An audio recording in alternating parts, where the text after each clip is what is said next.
Today's topic: it's been almost 100 days since Donald J. Trump took power in the USA. His extreme policies have shaken the world, and the threat of World War III is very possible. My duty here is to compare past presidents and actual. So today's Mexican president is Adolfo. Oh, please, not again.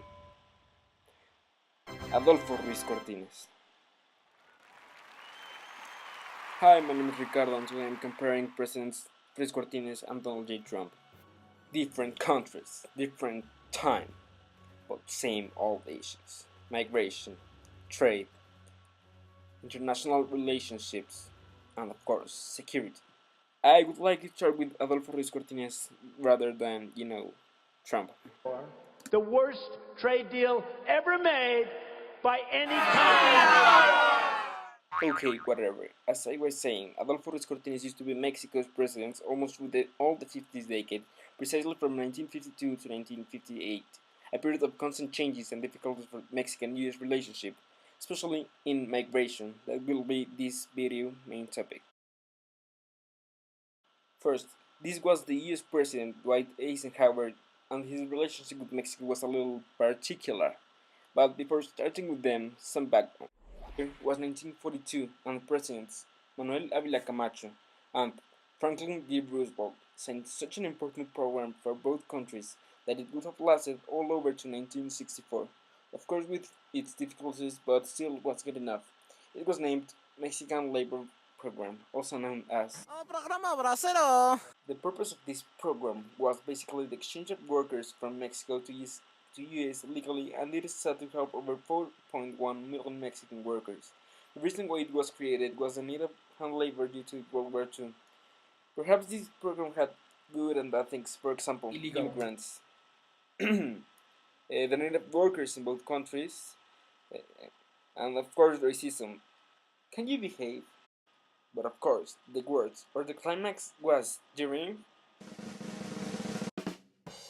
Adolfo Ruiz Cortines' presidential term.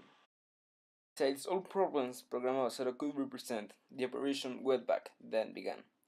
It basically consisted on the deportation of almost 1 million Mexicans.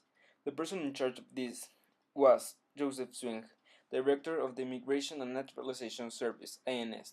The story seems to be repeated, but now with walls, sometimes difficult processes, and perhaps restrictions. That was essentially the most important stuff of migration. It is always like the same. And about trade, Ruiz Cortines did not stand out by quantity, but he has some agreements with important countries like Italy, Germany, Belgium, and France, etc. He did some stuff, but nothing really important. On the other hand, he was outstanding in international relationships, especially with human rights affairs. The most important thing for me was giving women the right to vote and regulating workers' conditions. Besides, he made Mexico get involved in a lot of agreements, like Convención sobre Facilidades Aduaneras para el Turismo, Convención sobre la obtención de alimentos en el extranjero, Convención Interamericana sobre la concesión de los derechos civiles a la mujer, Conferencia General de la Organización Internacional del Trabajo, y por último, convenios internacionales sobre la represión de la trata de blancas. Perhaps he should have told something to his wife. And thanks to some of these agreements, some people consider him to be a really nice person.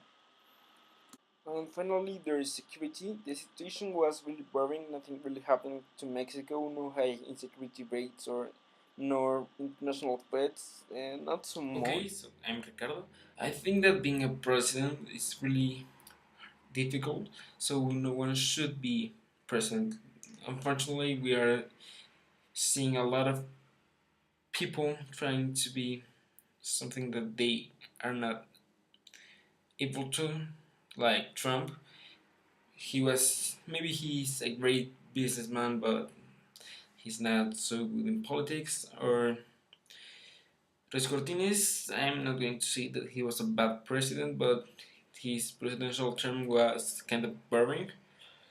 Is comparing it with the rest of the presidents in Mexico.